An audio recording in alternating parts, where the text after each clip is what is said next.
Welcome to ARDEX Answers podcast, where you'll find the latest and greatest on flooring, tiling and waterproofing, as well as general construction for the Australian building industry.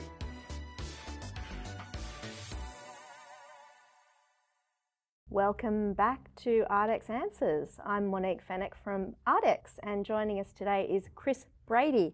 Welcome, Chris. Happy to be here. Thank you very much. Chris is our technical services advisor at ARDEX, has been at ARDEX for 6 years and has experience across all commercial and residential projects requirements and knowledge of our Australian standards as well. He has a Bachelor of Science in Applied Chemistry, which comes in useful and very, very handy when we're talking about two things connecting together and the reactions that they have, right? Absolutely. So today we're going to be talking about sheet membranes versus liquid membranes, and the differences and the pros and cons of where you would use one over another, which I think has been a very popular question in the technical services hotline. Get it all the time. Yeah, so that therefore gives us an opportunity to talk about these things, and you'll be able to share this podcast with people who ring in asking all these questions. So hopefully it helps you as well as helping the installers out there. So let's kick off with our first question, Chris. What are the primary differences there with sheet membranes and liquid membranes in terms of composition and application? So in terms of the composition aspect of it, look, your sheets, it's a uniform material. It's all pre-made in the factory. It's got a uniform thickness, which is something you always want for a membrane. The only joining in those systems is actually at the laps, where you've got overlaps of one sheet to another. Liquids, however, it's something that's it's more malleable. It's something that's going to be brush or roller or spray applied. That's able to move around corners a lot easier than a sheet because there's no bending or anything like that. But because it is a liquid system, you've got to pay more attention to that thickness of application because you don't have that automatic guaranteed thickness the entire way there. Yeah, well that's a great summary of the two to start with. So what are the advantages and disadvantages of using sheet membranes for waterproofing in tiling installations? So for sheet membranes, one thing when it comes to sheets is to make sure that sheet membrane is designed for tiling applications. Usually they've got like a mesh embedded in those, or they've got another formulation that helps for that tack, that adhesion for the adhesives. The advantage is, one major one is that thickness, consistent thickness that we mentioned before. Another advantage is the speed in which you can proceed to the next stage. Oh, okay. Yeah, we like that. Absolutely. Look, liquids are great, and liquids have a great history, but your sheets, once they have been installed, you're really just waiting for maybe half an hour for seams to cool before you can start doing your tiling on top of it. Disadvantages? Disadvantages, because it is a sheet, it isn't something that's able to be as tightly pushed and turned into all those tricky little niches that you might have in a bathroom. If you've got a lot of turns and corners in a project, sheets might not be the best one. You could still do it, it's just going to be a bit more of a pain to install. Good to know.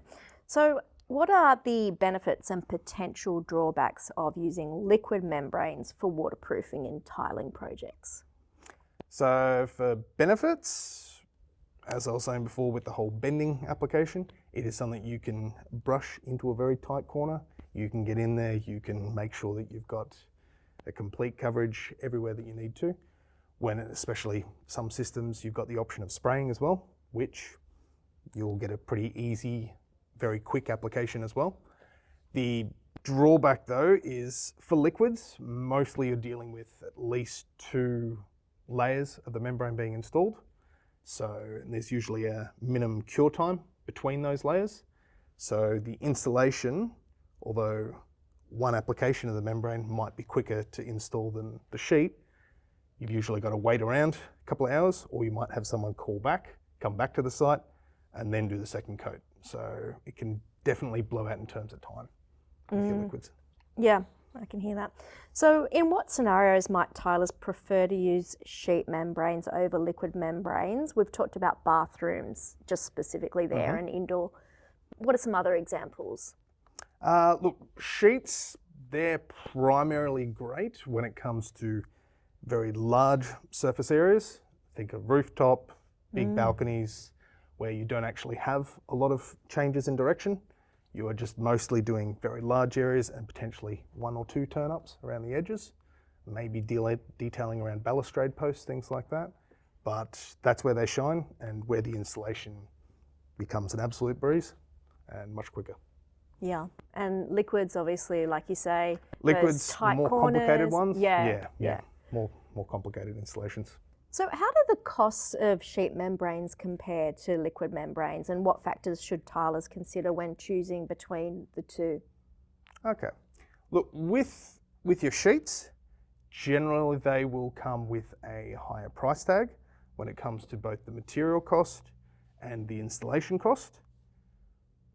The reason why that installation cost is a bit higher, it is more fiddly. You do need specific materials and heating guns, things like that, in order to do the installation. It's a much higher price to invest in those materials than it is to apply that same amount of money into brushes and rollers. So that can be a factor. However, having something that is a sheet membrane, usually you've also got the benefit of having a much longer warranty period associated with those ones. So for liquids, at least from our side of things, we usually give about a 10-year warranty for all liquid systems. When it comes to a sheet membrane system or a torch-on system, then you're looking at 15, 20 years, predominantly 20. So although the original cost might be more, you're doubling your warranty period.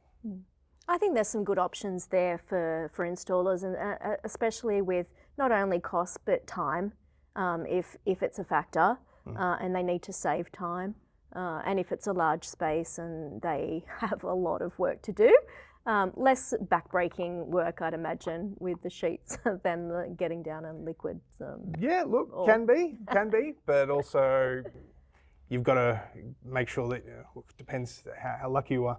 If you've got the funds to back and get an automatic seam roller system. I've seen those. They're used on rooftops primarily, nice long seams that you're doing. They will do the work for them. They will usually pay themselves off in 1 or 2 installations, but not really something that's practical in, say, like a bathroom. Well, I think this has been a really good podcast in terms of, what choices are available, and I'm really glad that we covered it.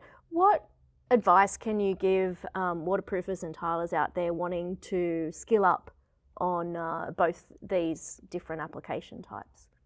Look, one thing to always keep in mind when it comes, whether it's liquids or sheets or PVC, torch-on systems, always keep yourself up to date with the standards and requirements of those standards. You can have the most fantastic membrane in the universe. If it's not installed correctly or it's not installed as per the Australian standards, you've undone all your work. Another thing is to make sure that, look, you get the adequate training with those particular membranes. A lot of manufacturers offer installation courses as well, which is always something that we'd recommend. That way you have an accreditation with those particular membranes. Just another tick in the box for any sort of specifiers or architects that really want to make sure that you know what you're doing when you're applying the material. Yeah, great. And we have webinars for architects online about this topic. We also have training academy courses for both the sheet membrane and the liquid membrane. Absolutely. So come in, check that out. Every capital city around Australia offers you that. I think you actually teach one of those classes. Yes, I do Chris? the liquid ones myself. So Yeah, great. So come in, see Chris, do some classes with him. It's great to have you on the podcast. Thanks, Chris. Thanks for having me. Bye for now.